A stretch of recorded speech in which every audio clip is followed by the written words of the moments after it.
Back in the day, trade was effected via coal, gold, or other commodities. Times have changed now, and a new commodity has emerged, one that proves to be extremely lucrative and is freely available. Our attention. A few years back, a phrase started making the rounds in the world. If you're not paying for it, you are the product. Most of us are certainly aware of this social media addiction, but how many people actually care? Let's step back for a minute to understand where this addiction comes from.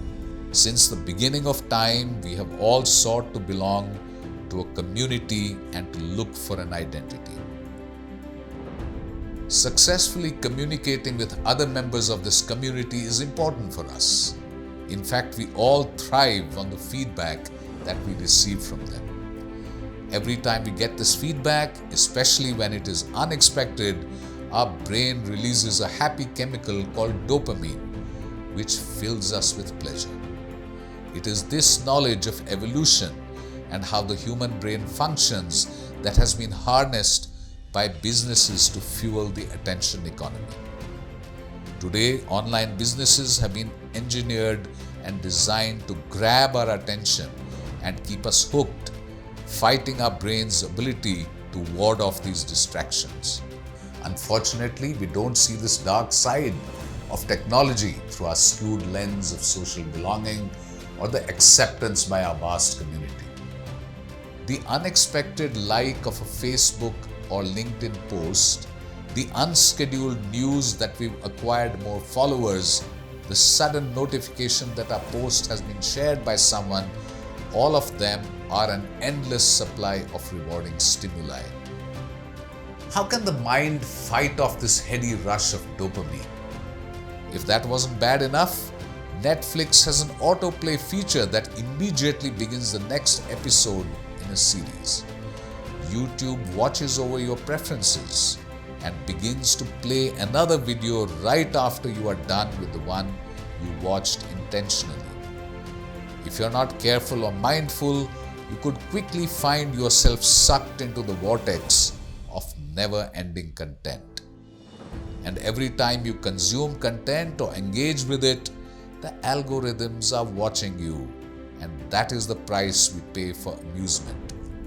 So what, some might say? The more time we spend on the internet, the more value they extract from us via what we like and care about.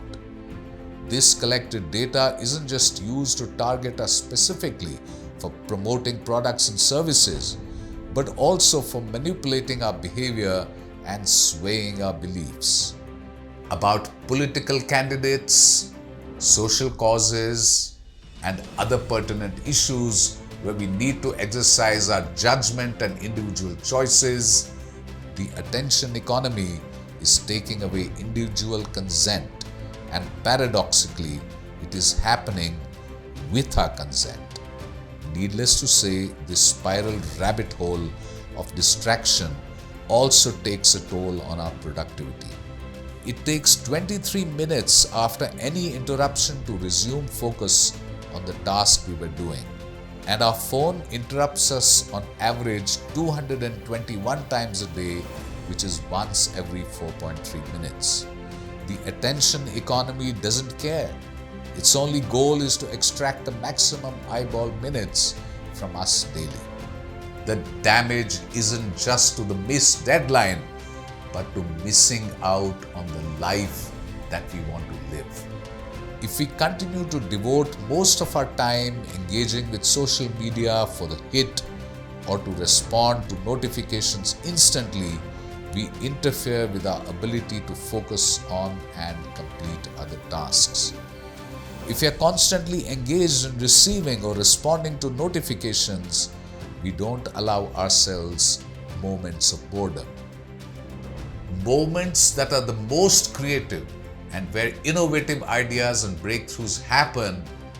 Our brains are not meant to be always on, and this digital economy doesn't allow this powerful organ to switch off and shift to more cognitive tasks that are critical. While some might welcome these distractions, it is important to seek alternate content avenues that enrich us in ways outside of this unending cycle of temptations and rewards. Else, we are sitting ducks for the attention economy. As a leader, you have to be mindful of this. You are on a quest to create new alternatives, new futures. And this materializes primarily through your conscious, creative thoughts. In your own space, in your own time. But the attention economy hijacks your time and your attention and takes over these spaces of purity, love, compassion, and unity. And unknowingly, you go from being a leader as a creator to a leader as a puppet. You need to stop and ask yourself, are these my genuine thoughts, or do they belong to someone else, unconsciously picked up on my social journey? What purpose do these thoughts serve? Are they life-affirming, or am I serving vested interests? Social media takes us away from the path of true joy and happiness by enticing us with pseudo-substitutes. As a leader, you need to be careful not to fall into the trap of social media. If you get swayed by these distractions, you will get taken off your true course and continue to be outer-directed in the pursuit of true happiness and quality. Instead of consuming your energy on these distractions, seek out the source of true value. Instead of becoming a slave to social media, focus your efforts on remaining centered in this attention economy.